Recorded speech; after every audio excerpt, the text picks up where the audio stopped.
we also have the reality that frame rates that you can achieve on PC a lot of times are just not possible on console. Getting over 120 frames per second is not possible on console, at least probably with very, very, very few exceptions. And even reaching 120 frames per second, the number of games that actually do that on console are so small that it's just laughable, the difference between the two. I mean, when you look at, like I mentioned before, Darksiders 2 getting up to 240 frames per second, which, you know, if you have a 240 hertz monitor, that is quite doable. And, you know, games like Destiny 2, where you straight up cannot get above 60 frames per second on console, but on PC, you can easily get 120, 130, 150, significantly higher. And yes, there might be some variation there, but the fact is that you can still reach frame rates that are just not possible on console. You know, another example is Doom Eternal. I booted that up for the first time on my PC period, because previously I had only ever played it on the Switch and then on the Steam Deck.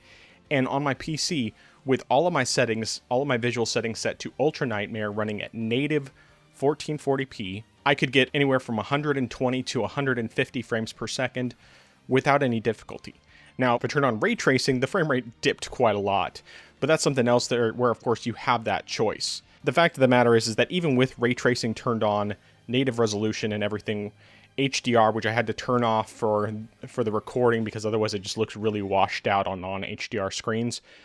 But the fact that I could still get those ridiculously high frame rates without any problems is just really impressive. It's something that you just can't do on consoles. And frame rates are not everything. As I've said before, you aren't required to play at high frame rates. You can play however you want on PC. It's just the fact that you actually have the ability to reach those frame rates that is super impressive. Once again, I'm not bashing consoles in this. I'm simply stating these are things that are possible on PC. And when you experience them, you just realize how much you've been missing. I mean, 60 frames per second is great. I love 60 frames per second. To me, that should be the standard frame rate for every game, the baseline. That should be the low level of frame rate. But because of the fact that we don't quite have that and game optimization is not typically quite that good, on console you're struggling to hit 60 frames per second sometimes. Even in these games that are well optimized, 60 frames per second is the ceiling in most games. And on PC, it's not. You are not limited in that same way.